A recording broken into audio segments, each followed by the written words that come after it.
एक राजा और एक मरे हुए लाश का खूब सुंदर कथा। एक बार राजा तेरी विक्रमसेन रात को शमशान में शीशम का वृक्ष का नीचे गाया और वहाँ जिस लाश में बैताल था उसे निडर होकर उतारा।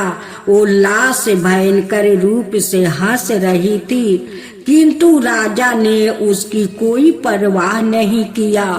वो उसे कंधे पर रख कर चुपचाप चलने लगे। तब बैताल जो उस लाश के अंदर था बोला, राजा तुम इस दुष्ट भिक्षुक का लिए इतना कष्ट क्यों उठाते हो? व्यर्थ का परिश्रम करने में कोई समझदारी नहीं है, इसलिए रास्ते में अपना मन बहलाने के लिए मुझसे यह कहानी सुनो। एक शोभापति नाम की बहुत ही सुंदर नगरी थी। उसमें सुदरत नाम का एक चक्रवर्ती राजा राज करता था, जो बहुत ही पराक्रमी था। पृथ्वी भर के सब लोगों उसके राज्य में संपन्न और सुखी थे। राजा सादा धर्म चरण में लगा रहता था। उसका राज्य इतना अच्छा था कि प्रजा उसके सामने पहले के सभी राजाओं भूल गया था। एक दिन बीरबल नाम का एक ब्राह्मण उसके यहाँ नौकरी करने आया। उसके साथ उसकी स्त्री, पुत्रा पुत्री और 3 सेवक थे। उसकी स्त्री का नाम धर्मवती, पुत्रा का नाम सत्यवर और पुत्री का नाम वीरवती थी। उसकी बगल में कृपान, एक हाथ में तलवार और दूसरे हाथों में एक शानदार ढाल थी। उसने अपना वेतन 500 सोने की मुद्राएं रोज का हिसाब से बताया जाता था। राजा वीरों से प्रेम करता था, इसलिए उसने 500 सोने की मुद्राएं रोज उसे देना स्वीकार कर लिया था। राजा ने देखा कि इसके थोड़ा सा नौकर है और एक छोटा सा परिवार है। उसे यह जानने की उत्सुकता हुई कि यह इतनी मुद्राएं किस काम में खर्चा करता है। कोई बुरी आदत तो इसमें नहीं है। इसके लिए उस राजा ने गुप्तचरों को उसका पता लगाने के लिए लगा दिया। उन्होंने देखा कि वो प्रातः काल रोज राजा से मिलने जाता है, दोपहर को हाथ में तलवार लेकर महल का बाहर देता है, फिर घर जाता है। 100 मुद्राएं अपनी स्त्री को भोजन का खर्चा के लिए देता है। 100 में बस्तर इत्यादि जरूरी चीजें खरीदता है। 100 शिव और विष्णु की पूजा में लगाता है और 200 का रोज दान कर देता है। इसके बाद वो हवन और उपासना करता, फिर भोजन करता और रात को अकेला उसी प्रकार महल का बाहर देता। राजा ने देखा कि कितनी भी कड़ी गर्मी पड़ रही हो, कुछ भी हो, वो सबको सहते हुए वहाँ अटल खड़ा रहता था। तब राजा ने मन में उसकी निर्भरता को देखा तो साहस, तत्परता और धर्म परायणता की सराहना की और सोचा कि इसकी पद वृद्धि कर देनी चाहिए। एक रात को घोर घाटा घेरी हुई थी, वर्षा हो रही थी और तेज हवा चल रही थी। वो ऐसी अंधेरी रात थी कि हाथों को हाथ नहीं दिखाई देता था। इतने में राजा ने एक स्त्री की रोने और विलाप करने की दुख भरी आवाज सुनी। राजा ने मन में सोचा, मेरे राज में कोई दुखी बेआकित नहीं है, फिर यहाँ स्त्री क्यों रोती है? राजा ने चिल्लाकर कहा, महल का फाटक पर कौन है? बीरबल सावधान था, उसने उत्तर दिया, मैं हूँ। राजा ने कहा, बीरबल सुन जाओ, द्वार पर यह स्त्री जो रो रही है, इसका दुख का कारण मालूम करो। उसने कहा कि मैं शीघ्र मालूम करता हूँ। बीरबल देखता है कि राक्षसी का समान डरावनी रात है, तीर का समान भूतों की बैताल है और बिजली की कड़की कुछ भी परवाह ना करता हुआ जिधर से शब्द आ रहा था उसी दिशा में बढ़ता जा रहा था। उस समय रास्ता तो दिखाई नहीं दे रहा था। राजा सुदर्क भी कम वीर नहीं था। उसे इस प्रकार अकेला बढ़ते देख कर राजा को उस पर दया आ गई। उत्सुकता से हाथों में तलवार लेकर वो भी उसके पीछे पीछे जाने लगा।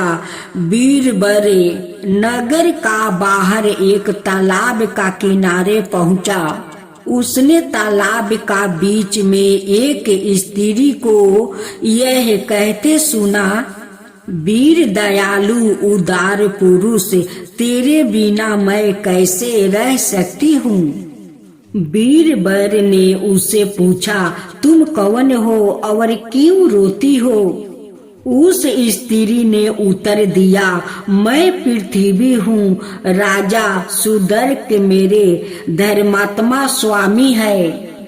आज से तीसरे दिन उसकी मृत्यु हो जाएगी, फिर मैं ऐसा दूसरा स्वामी कहाँ से पाऊंगी? बीरबल ने पूछा, इस सब संसार का रक्षक राजा का बचाने का भी कोई उपाय है? स्त्री ने कहा, इसका एक ही उपाय है जिसे केवल तुम ही कर सकते हो।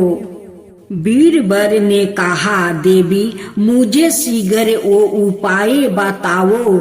स्त्री ने कहा, यदि तुम अपने पुत्र सतबर का राजा का बनाए हुए मंदिर में चंडी पर बलिदान कर दोगे तो राजा बच जाएगा। यह काम तुम्हें शीघ्र करना चाहिए, नहीं तो तीसरे दिन राजा की मृत्यु हो जाएगी। बीरबल ने उत्तर दिया, देवी इसी समय मैं यहाँ काम पूरा करूँगा। ऐसा कहकर बीरबल शीघ्र अपने घर गया। राजा सुदर्क के जो सब बातें सुन रहा था, बड़ी उत्सुकता से उसके पीछे पीछे छिप कर चल दिया। उसने घर जाकर अपनी स्त्री धर्मवती को जगाया और उसे सब खिस्सा सुनाया। स्त्री ने कहा, राजा का भले के लिए हमें सब कुछ करना चाहिए। पुत्र को जगाए। तब बीरबल ने अपने पुत्र सतबर को जगाकर उसे सारी बात कही। यद्यपि वो बहुत ही छोटा बालक था, तथापि वो पिता का समान ही वीर और साहसी था। उसने प्रसन्न होकर कहा, यदि मेरे बलिदान से राजा की जीवन रक्षा हो जाती है तो उसका अन्न जो हमने खाया है उसका बदले चूक जाएगा। पिताजी, स्वामी की प्रसन्नता के लिए शीघ्रता कीजिए। बीरबल ने कहा, वीर वास्तव में तुम मेरे सुपुत्र हो। राजा ने उनकी बात सुनकर मन में कहा, आहा, या सभी साहस में बराबर है। इस पर बीरबल ने अपने पुत्र को उठाकर अपने कंधे पर बैठा लिया और स्त्री ने लड़की को भी जगाकर उसे अपने कंधे पर बैठा लिया। इस प्रकार वो सब देवी के मंदिर को चल दिया। मंदिर में पहुंचने पर सतवर ने कंधे पर से उतर कर चंडी को नमस्कार किया और प्रार्थना की, हे देवी, मेरे बलिदान से राजा सुदरक की जीवन रक्षा हो। वो 100 बरस अवरे निर्विघ्न राज करे। इस पर बीरबल ने चिल्लाकर कहा, वीर, और अपनी तलवार से उसका सिर काट कर चंडी पर चढ़ा दिया। उसी समय आकाशवाणी हुई, बीरबल, तुम्हारे सामने वीर और स्वामी भक्त होना बहुत कठिन है।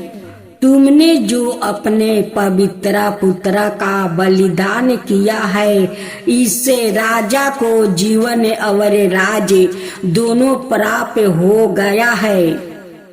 उनकी पुत्री बीरबती ने रोते हुए अपने भाइयों का शव का आलिंगन कर लिया है। इस असहानी दुखों से उसका हृदय टूट गया है और उसने भी व्याकुल होकर अपने प्राण छोड़ दिया। तब स्त्री ने अपने पति से हाथ जोड़कर प्रार्थना की, हम लोगों ने अपना कर्तव्य पूरा कर दिया है। अब पुत्र और पुत्री का बिना मेरा जीवन बेकार है।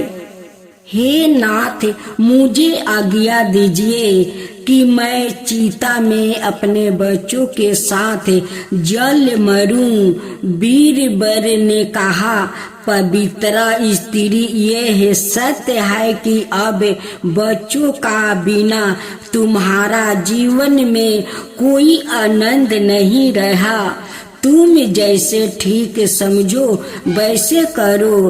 तब उन्होंने मंदिर के बाहर बार में से लकड़ी लेकर अपने पुत्र और पुत्री की चिता बनाई।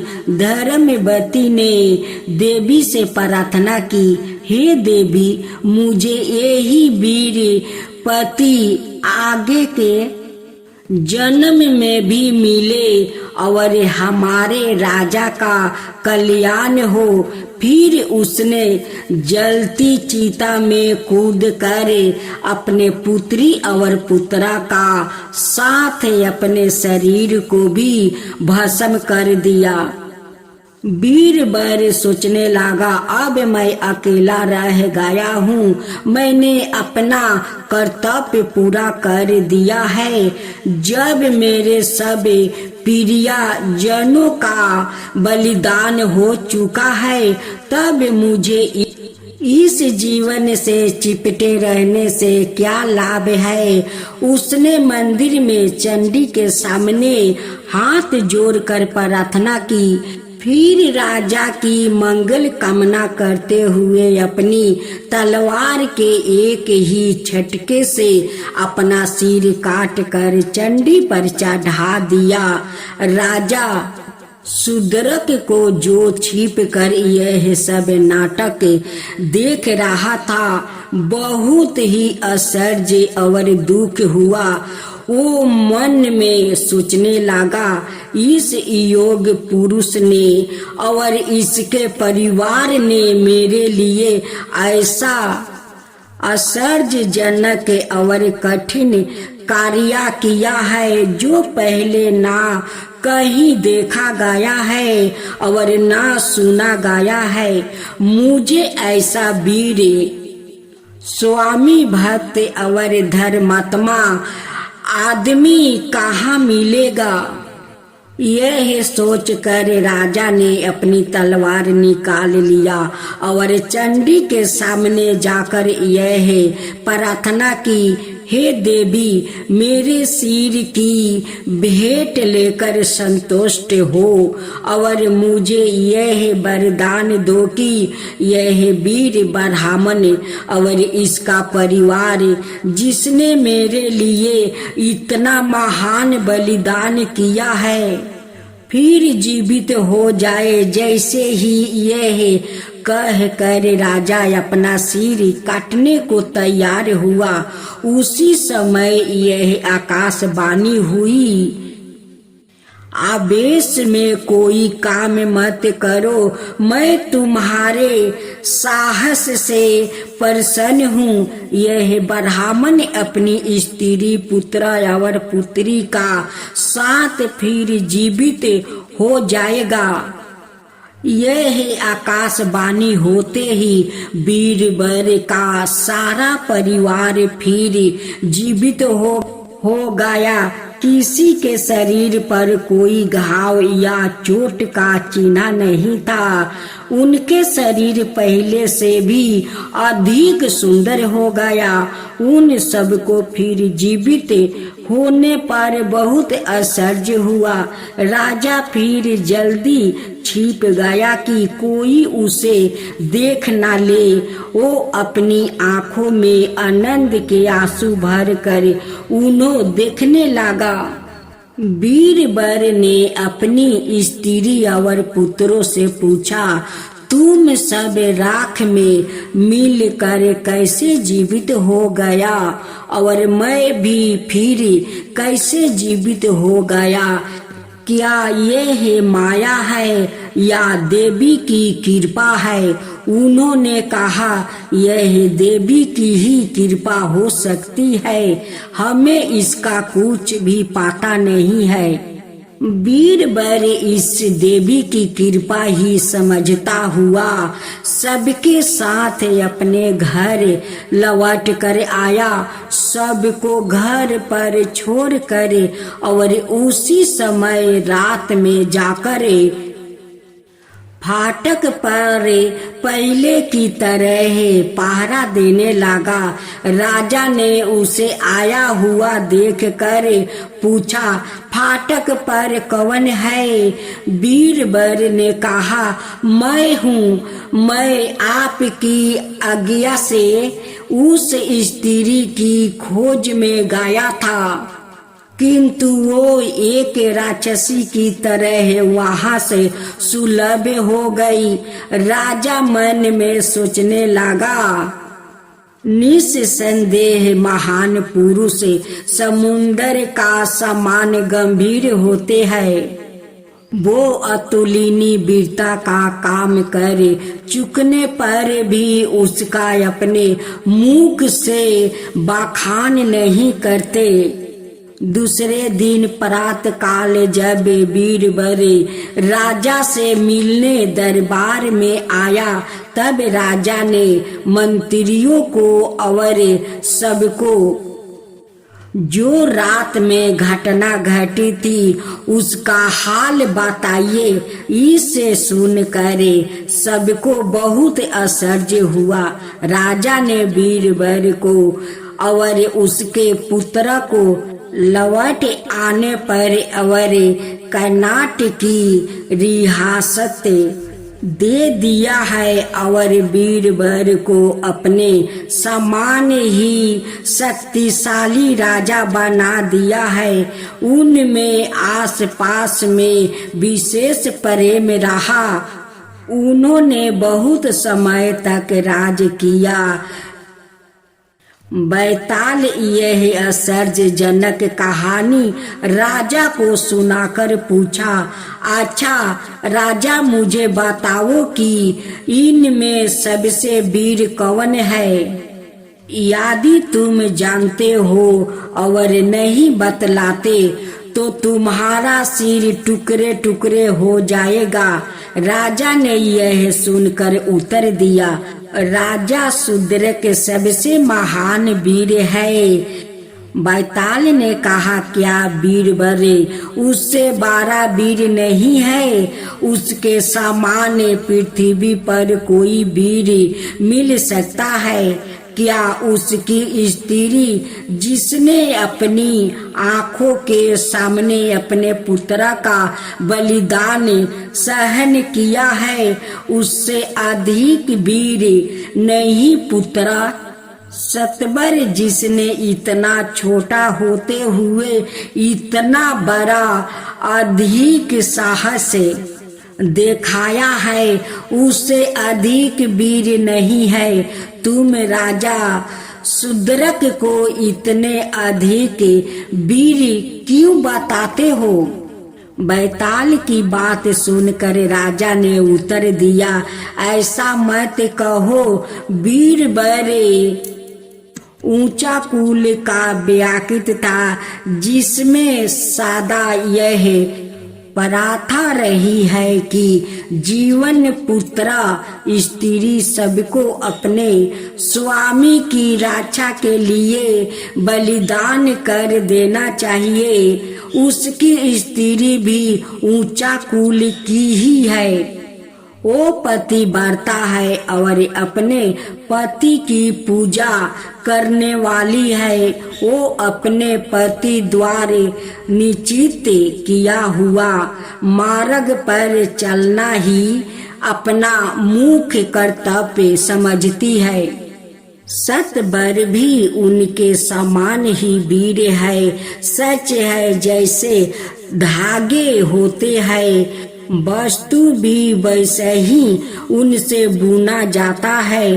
शूद्रक ऊन सबसे बढ़ गया है, क्योंकि वो ऊन सेवकों का लिए अपना बलिदान करने के लिए तैयार हो गया, जिनके जीवन के बलिदान द्वारा राजा लोग अपनी प्राण रक्षा करने के अभ्यस्त होते हैं। वो राजा कितना महान है जो अपनी प्रिय प्रजा के लिए अपने प्राण देने के लिए तैयार हो गया। राजा की यह बात सुनकर बैताल अपनी अलौकिक शक्ति से उसके कंधे को छोड़कर बिना दिखाई दिए अपनी पहली जगह पर पहुंच गया। किंतु रात होने पर दृढ़ प्रतिज्ञा राजा फिर उसे लाने के लिए शमशान को चल दिया।